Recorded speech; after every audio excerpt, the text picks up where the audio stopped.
If I can give any advice to an entrepreneur, if you don't love it, I mean, Steve Jobs said it, he's like, you gotta be crazy. You have to love it so much people think you're crazy because otherwise you're gonna get burnt out.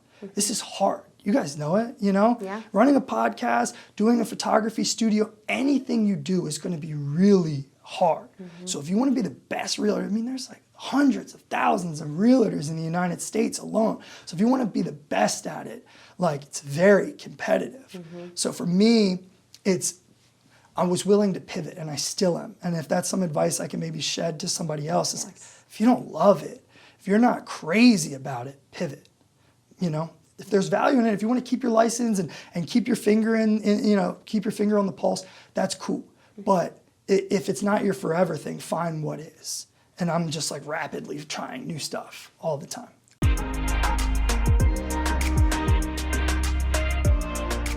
So tell me a little bit about yourself. Tell me your name, what business you work for. Are you freelance? You do video, photography? Yeah, well, first of all, thank you for having me. Yes. I appreciate being here, having the opportunity to talk with your listeners and just kind of get to know you and having a conversation. So I appreciate that very much. Of course. I run Mitchell Goldstein Media. My name is Mitchell Goldstein. I'm a serial entrepreneur. I don't have college degrees, college credits. It was something that as a young man, I've kind of evolved as a business owner, as somebody who is an entrepreneur, just kind of like trial and error, just failing my way forward. That's the way to do it. I continue to do it every day. I love that. So you're self-made, self-taught. Can you tell us some resources for videography, photography? Sure. I wouldn't say I'm self-made. I'm a believer. So I give all the glory and credit to God. But I have always loved film. And I get that question a lot. I film a ton of weddings. I work with a lot of realtors, constantly behind the camera doing a lot of stuff. And I get asked, like, when did you know you loved film? And for me, I always point back to when I was a teenager, there was a hurricane. And I was like 12 years old, 13 years old. And we used to have like home videos where we would record cameras that recorded on like 8-track tapes. And then So camcorder. Exactly. Sony CyberShot, I think it was, or like a Sony camera. Those are coming back, by the way. I would love to see that footage come back. The format's a little different, Yes. you know, the ratios and everything, but I love the look for some of those vintage cameras. Yes. Vintage now, Correct. you know? But I had to convince my mom. You know, I want to go outside and report on the hurricane. So I grabbed the camera, I put a grocery bag around it, I put like a rubber band to hold it on, and I remember being outside, the winds are picking up, and kind of reporting it like as if I was behind the camera, but reporting it. And whenever somebody asked me, I'm like, that's the first time I remember like really trying to convince someone I needed to film. So, you know, That's a great story. Yeah, I mean, it was passion and it was fun back then. And then as I progressed, getting older, I've been around music. I knew a lot of musicians, people who were doing self-promotion before this like massive wave of so many people doing it.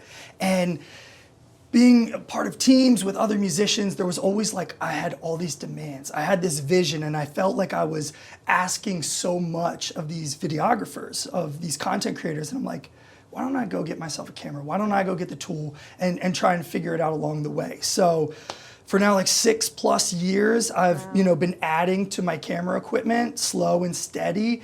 But I noticed that I felt like such a demanding client. I said, why don't I try and take the pressure off of somebody else and figure it out myself? So it's led me here. Oh, that's amazing. I also saw that you help businesses too with their content creation, putting it out there. Tell me a little bit about that. How did you get into that route of videography, photography? Yeah, for businesses specifically, I bought a drone in October 2017.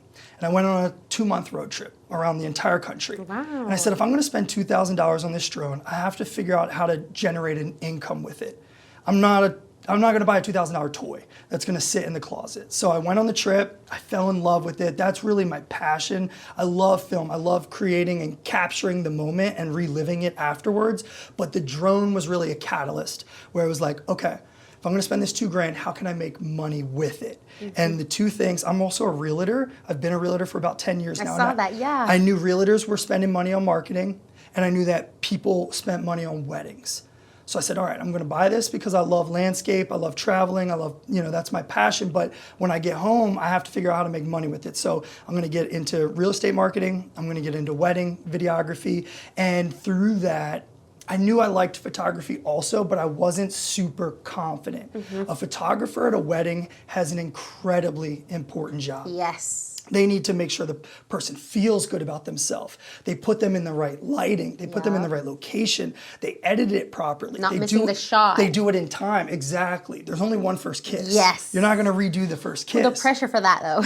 Exactly. Yeah. So I decided I'm going to get in a video where my picture is constant. Yep. And then I'm going to learn from these photographers along the way. So every time I'm doing a job, I'm at a wedding, while I'm serving that client and really trying to give them a family heirloom, that's my goal. I want to deliver family heirlooms that you look back and love it. But while I'm there, I'm also a student and I'm supposed to be learning. So these photographers I've been blessed to work alongside have taught me so much along the way to now I'm offering photography as well. Wow. I'm doing my second photography in March. I've done countless wedding videography projects, but now I'm expanding into photography as well, feeling like I've learned so much from these titans in the industry that it's something I want to offer as well. So I'm excited about it. I'm optimistic about it, but it's a little nerve-wracking also. And I can imagine, but I mean, you've got the good personality for it. You are a self-starter and you push yourself, like you just said. Like, you don't want to buy like a $2,000 toy and just have it sit. You made a goal, you went around the country. That's like big in itself. A lot of people say they want to do it and then they don't do it. So you pushing yourself to do that is amazing. And you also have a podcast too. Hello. Yeah, that's amazing. I do. Tell us the name of it and what it's about. Well, thank you. I appreciate it. A shameless plug. It's called Questions welcome. Over Coffee. So I've been blessed along the way to just meet so many incredible people and hear so many incredible stories. Like I've had experiences where I'm like, why don't we have the camera? Like, why are you not mic'd up? Like, we need to share this with others. There's so much value. I think that's the most important thing. I want to provide value in anything I do. So I've had these great experiences to meet these people and I'm like, what you're saying, the message you're delivering is such value to me. I think others can take that value as well. So I created a podcast. We're 10 episodes in and it's new, it's fresh, it doesn't pay, we don't have sponsorships yet, we're not monetizing yet. That's all the goal, correct. But right now we're having fun and we're providing value. So Questions Over Coffee, we do a video version as well. It's on YouTube, it's on all the places you can stream your podcasts. But it was something I just wanted to do for fun and provide value to the listeners because there's so much chatter out in the world. There's so many people giving advice, some of it great, some of it not so great.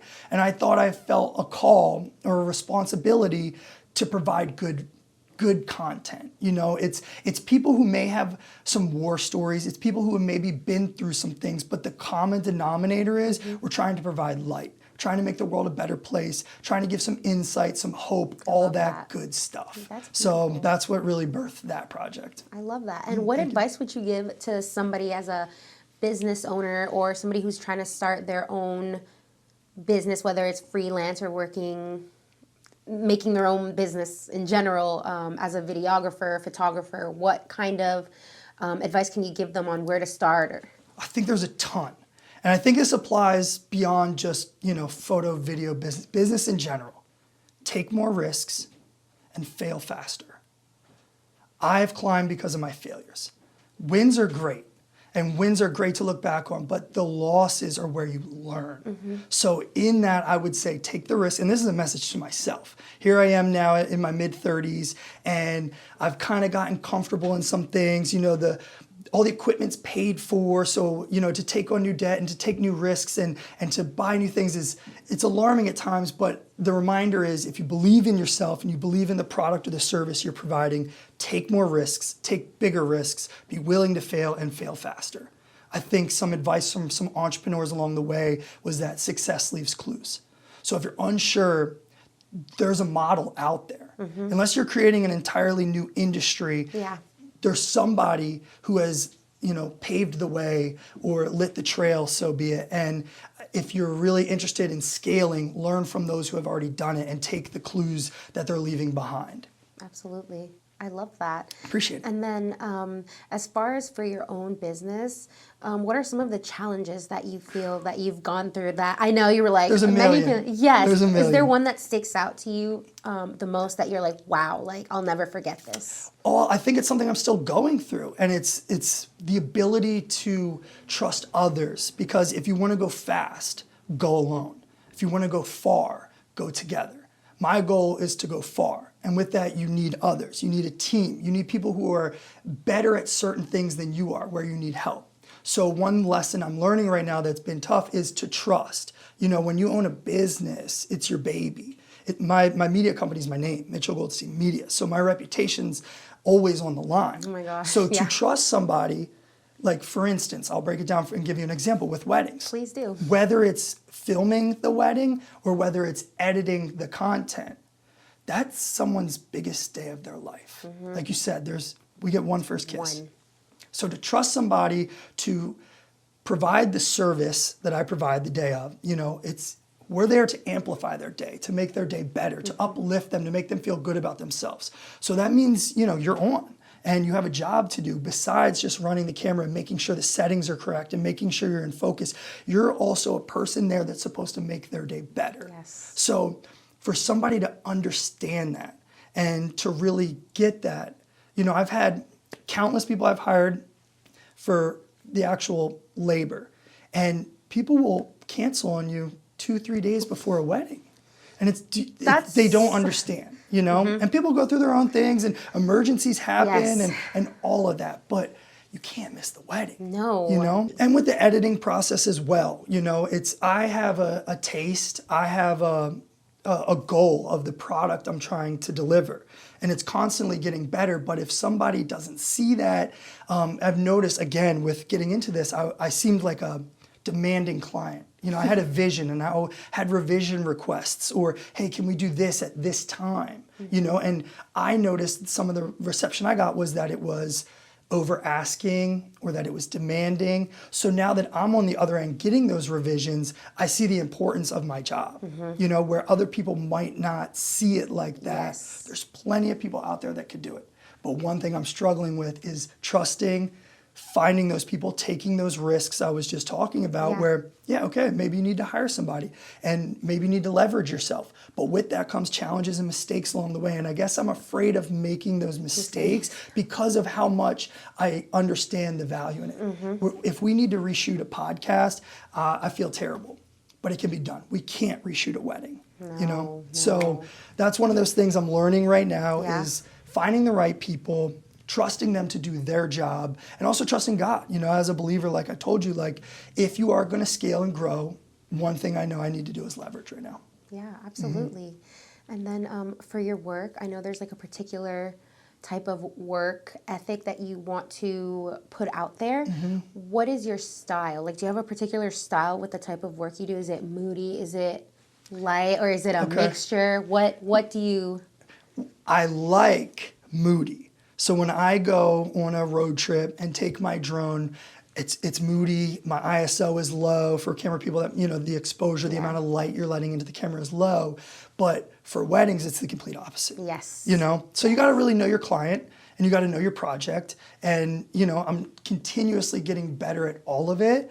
I would say my style adapts based on the project. Okay, that's fair. But like on your own time, like what you like, you said it's dark and moody. I like moody. Yeah, I do. What about it do you like? Like the cinematicness of it?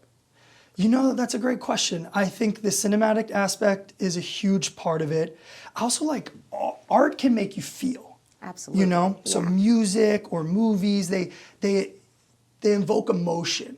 And I resonate with like the like underdog story, the like how I said fail forward, the trial and error. And I guess throughout growing up, I was kind of inspired by that stuff. I can resonate with the like, we're at rock bottom. Now how are we gonna get up? To the top. And in rock bottom, that's moody, you know, those Yes, it is. scenes, You can those say that spots. again. So when I feel that and I'm able to now reach the peak through it, where it is light, it is bright. Yes. I think I enjoy that because I also have fallen in love with the journey, where it would be great to just have the bright, exposed, and fireworks and all of that. But I've gotten to the point where I appreciate the journey. So for that, it's inspiring to me, where the victory is now like, okay, we're gonna celebrate. And I love celebrating. Yeah. But I also think what resonates with me is inspiration. For sure. And for some reason, moody, down on your luck, rock bottom inspires me. So I think that is my go-to. Yeah. But I also enjoy the celebrations and the course. bright Yeah. as well. Awesome. And then what is your history with music? Like, how did you get your foot in there? And like you said, you've worked with like some artists or bands. Tell me more about that. Cool. All right. So 2015, I started a performing arts company called Inspire to Be More, where the goal was we're going to go into public schools, we're going to put on an assembly, and we're going to put together this incredible roster of team. You know, we got singers, dancers, musicians, actors, camera people. Wow. All these people are coming together, just like my podcast, like I was told you. We're all talented and skilled at what we do, but the goal is to make the world a better place. Yes. Provide light. So we were going to go into these public schools and we were going to inspire these kids no matter what you do. Do it with excellence, do it with purpose.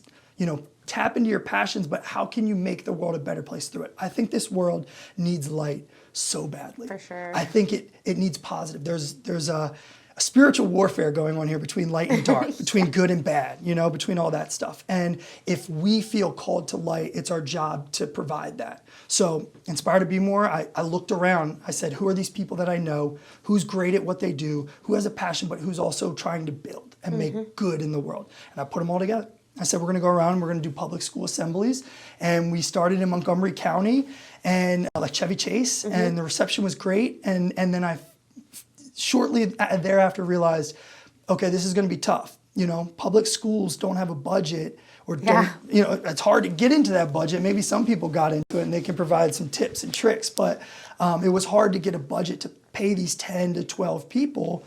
Hey, look, I'm asking you to come out on a Tuesday afternoon when I know you work a full-time job. I need to provide some money to them so they can pay their bills. And there were some challenges along the way. And I also think we evolve as we go. You know, so where that was, the impact I was hoping it would make, it has slowly evolved now to where I thought it had to be a certain way. We got to go to school. We got to talk to these kids. You can reach these kids on TikTok, on Instagram, wherever you are now. Yeah. You know, and sometimes they're more prone to listening in their own time, in their own space, on their phone. That's where you can catch them. So speaking their language and meeting them where they're at is still possible. But that's really what started the music. I was dating a musician at the time, and she was incredible at what she did. And I saw that there was impact that could be made through that. You know, music is a great media that I think people can really tap into. So that was kind of the catalyst for that. And then meeting these other musicians along the way, it's like, I just want to see great people win. And if I see somebody that I think is like, man, like, why isn't your message reaching more people? Like, one thing for me is significance. I want to do things of significance, and I'm very futuristic mindset. So I propel forward as a visionary, and I want it to be significant. And I think music is a great way to do that. Absolutely, and it transcends to many generations. You can hear it just through so many medias. It can make you feel so many different ways depending on the music that you're listening 100%. to. But I feel that, and do you have any history with music? Like, do you play any instruments too? I write. I'm a songwriter, but I don't put the music out. So again, the moody aspect of it, I listen to hip hop music, I listen to rap music. I was going to ask you, what music do you listen to? Well, I listen to classic rock, I listen to country now, I listen to so much, but the moody resonates with hip hop and rap. There's a musician, his name's NF, or his music name is, his name's Nate. He lives in Nashville now, but his music is about his rock bottom, his trials, his errors. It's an expression. So I do that as an art outlet, but I don't promote it. I've gone through studios and recorded and made a music video and edited it. And there's 2 that I have shared over the years, but it's not something where I'm like, I want to be a musician, that's it, and that's all. Was it just like, I want to get this out, this is an expression It was for me. Yeah, it was for me, but I had enough people tell me that could be for somebody else. Like, somebody could get something from that. So maybe you could cut it to somebody, I don't know. What's that? You could cut it, give it to somebody at that song. Yeah, and I wonder if down the long play, am I a ghostwriter? Am I a songwriter? Because the music is articulate. It's got a lot in it where, honestly, it's for the person who listens to the same song 20, 25 times. That's me. And then they hear something new on the 26th time. And they're like, wow, this is deep. You know, it's not the catchy hook. It's not what they're going to be playing at, you know, the festival. On it's the not, radio, the top DJ 20. is not, it's not going to be blasting it. But I think it can meet some people where they're at and hopefully, again, provide that inspiration, that value of like, the message is like, keep going, don't give up.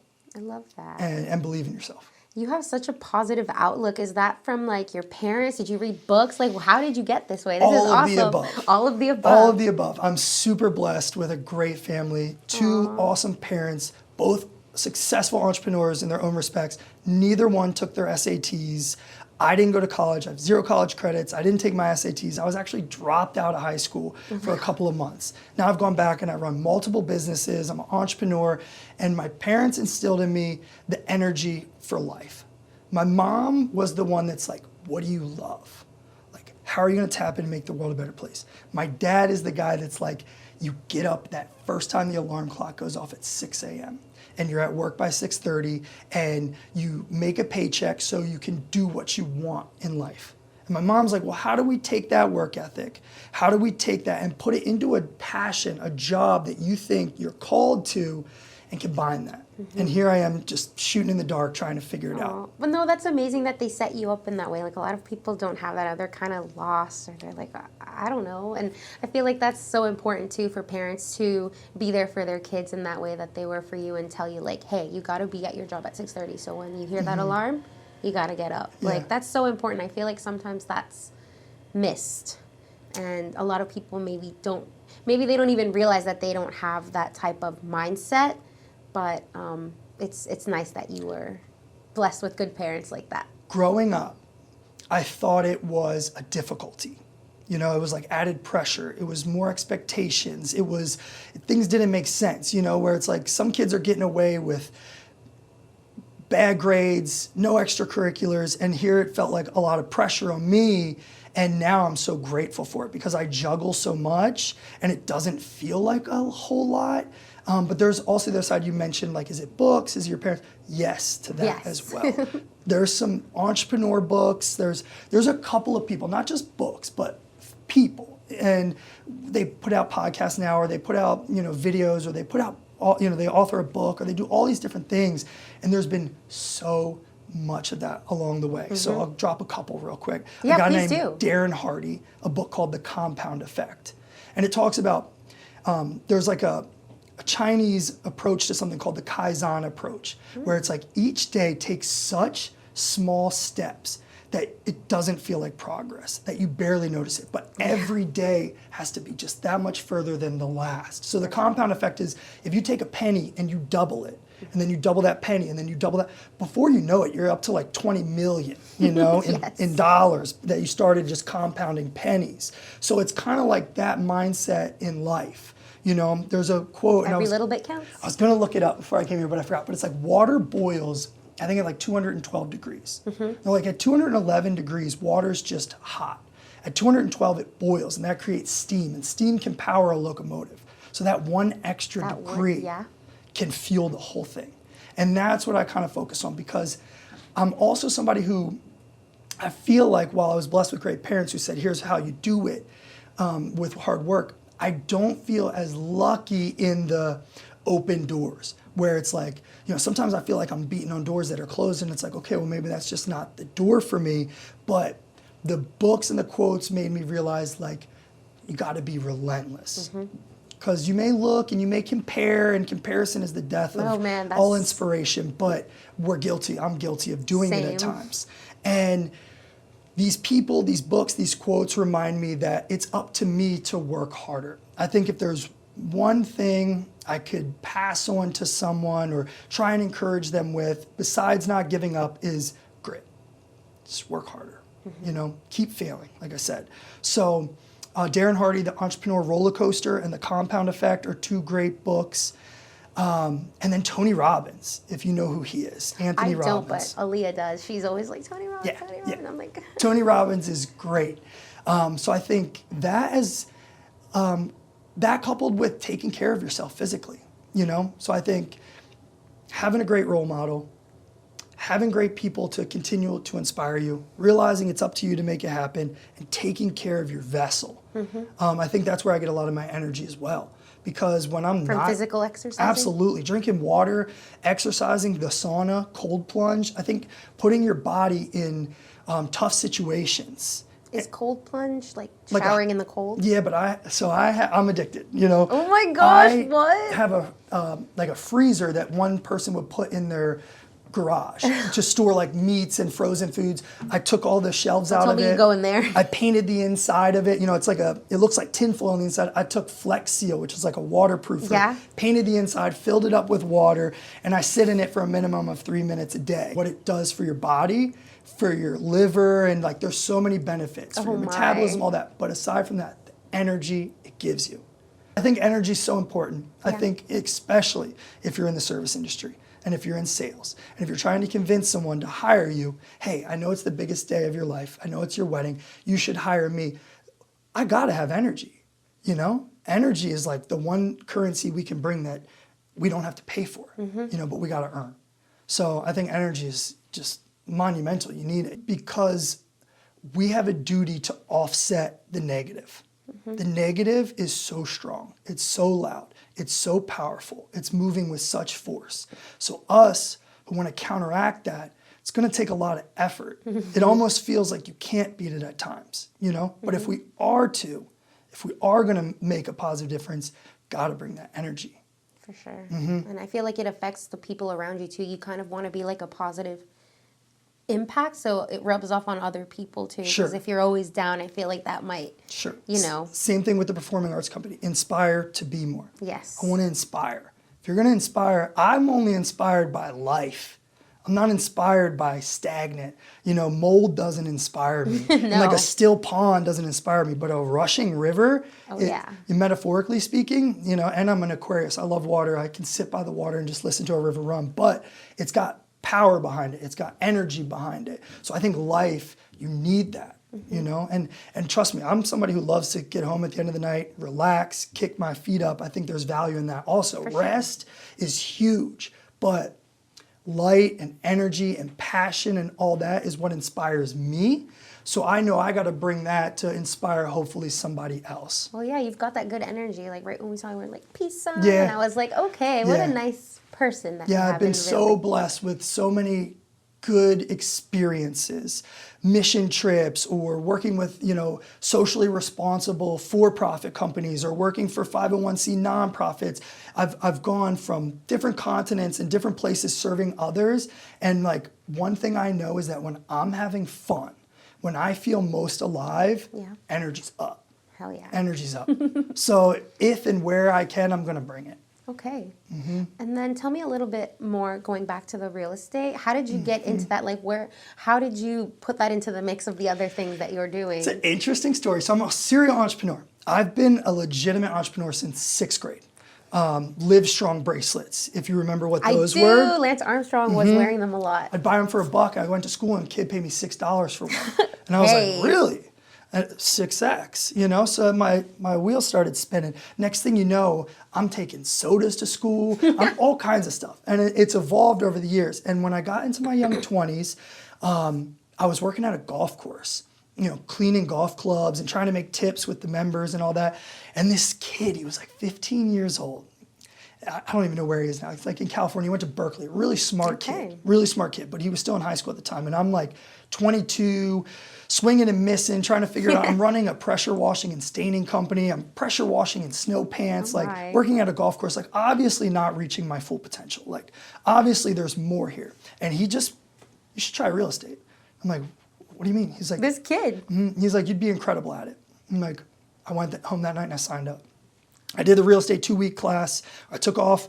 I went in person, 8 hours a day, passed the test, and then I sent an email. If you're in real estate, you know, I'm from Maryland, but even Virginia people, I'm sure if you're in real estate, you've heard of this guy named Bob Lucido. He's huge. And if you look him up, if you don't know him, you look him up, you'll be like, wow, okay, that really is the guy. So I sent an email. I'm like, hey, I'm getting my real estate license. I just want to work for the best. You're the best. Wow. Can I work for you? And I've been with him now for 10 years. We went from Remax to Keller Williams. There's no question I'm following you. And he was the one that instilled success leaves clues, fail faster. Some of these quotes I go to, I kind of fell into it. And I knew I wanted to be involved in real estate. Warren Buffett, a famous investor, has a quote that says, not everyone makes their first million in real estate, but most make their second.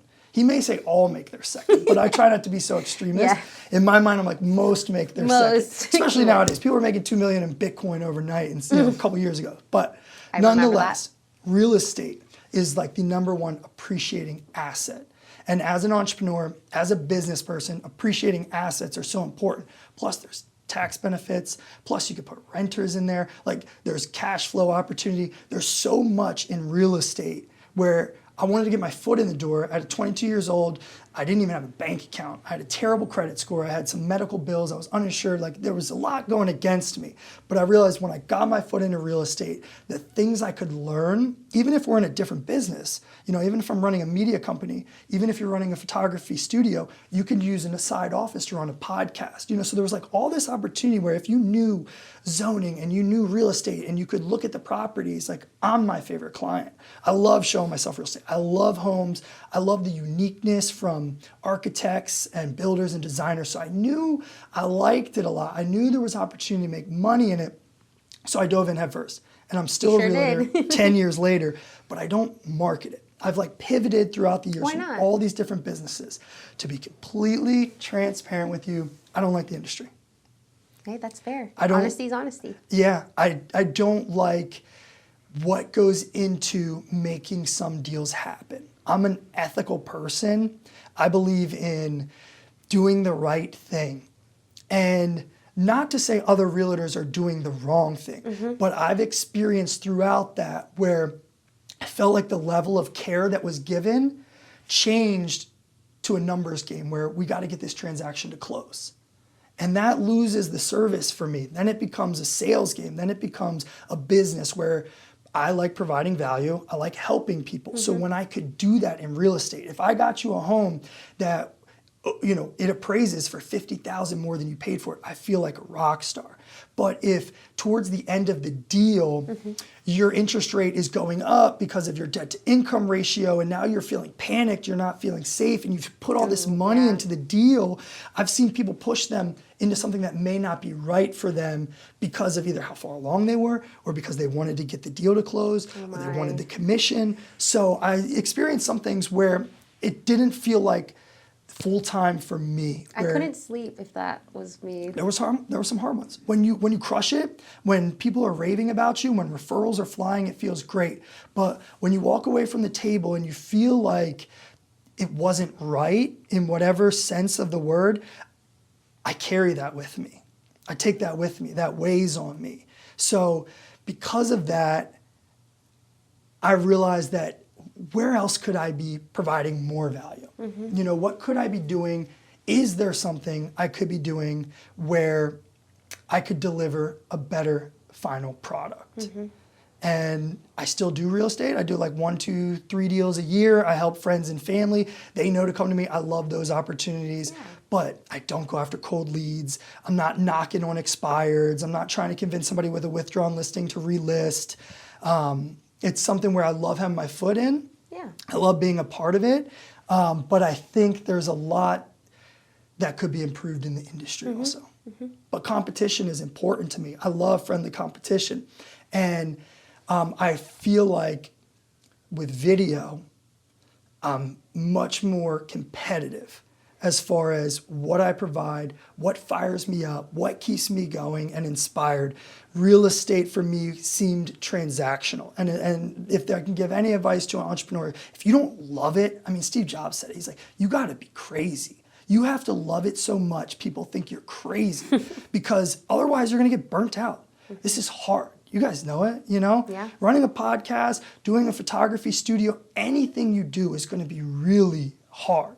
So if you want to be the best realtor, there's like hundreds of thousands of realtors in the United States alone. So if you want to be the best at it, it's very competitive. So for me, I was willing to pivot and I still am. And if that's some advice I can maybe shed to somebody else, it's like, if you don't love it, if you're not crazy about it, pivot, If there's value in it, if you want to keep your license and keep your finger keep your finger on the pulse, that's cool. But if it's not your forever thing, find what is. And I'm just like rapidly trying new stuff all the time. Awesome. I was gonna say, like, if you had one message that you could give to the world, would that be it, or do you have another? Believe in yourself. If it, not to sound too cliche, No, but but you it's so have true. to have an unrelenting belief in yourself, even when you're failing, even when you fall flat on your face. It's like, no, I'm a champion. I'm a winner. Even in my losses, I tell myself, like, I am a champion. So if there's one thing I would tell someone, especially the person in the moody scene of their life right now, and the person that's down, it's that this is what's going to fuel the wins. So just keep going, believe in yourself, have an undying passion for what it is you do. So love what you do and try and work the hardest that you can on it. That would be my pieces of advice. Well, thank you so much. You've course. provided so many great insights, so many great resources, Thanks. sources for Thank you. our listeners to tap into. So thank you so much. No, but thank you guys. I love what you're doing. I was, listening to some podcasts the past couple of weeks, listening to some writing down here, and like I said, I've been an entrepreneur since I was in 6th grade. Like, I resonate with the entrepreneur, the person that takes the risk, that is doing it. So there was some great stories writing down here with a lot of similar stuff, of just fundamental aspects of how to be rooted. And it's been really an amazing opportunity just to sit here with you guys. Thank so you. thank you. No, thank you for your time too. Anytime.